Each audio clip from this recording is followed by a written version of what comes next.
తీపి రాగాల కోయిలమ్మకు నల్ల రంగులలవిన వాడికి మీకు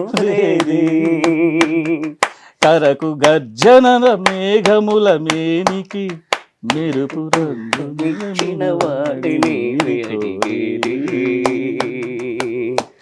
ఏది కోరేది వాడిని అడిగేది. నిజమే కదా, అంతే. అదొకటి అనిపిస్తుంది. నీకు అర్థమైంది కదా భావం? అర్థమైంది. ఆది భిక్షువు వాడినేది కోరేది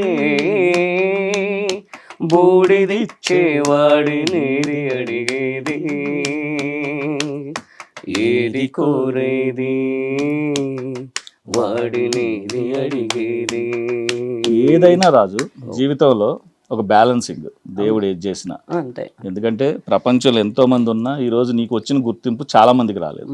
వాళ్ళు కష్టపడవచ్చు, లేకపోతే ఏమైనా చేయొచ్చు, కానీ నీ టాలెంట్ అనేది నిన్ను ముందుకు తీసుకెళ్తుంది రాజు. నేను కోరుకునేది ఒకటే, నీ పాట సినిమాల్లో ఇంకా రావాలని కోరుకుంటున్నా మనస్ఫూర్తిగా.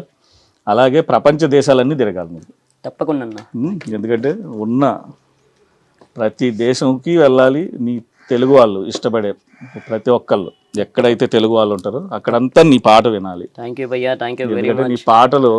నీ పాటలో మాధుర్యం ఎంత బాగుంటుంది అంటే అలా కట్టిపడేస్తుంది రాజు. Thank you. కాబట్టి ఇది పక్కన పెట్టేస్తే ఇంకో రోజు నీకు నచ్చిన, ఇప్పుడు ఫిష్ క్యాన్సిల్ చేశాను నేను లిస్ట్లో. ఓకే. ఈసారి చికెన్ పులావ్ వండుకుని తిందాం, ఇద్దరం కలిసి ఎంజాయ్ చేద్దాం. అంతేనా?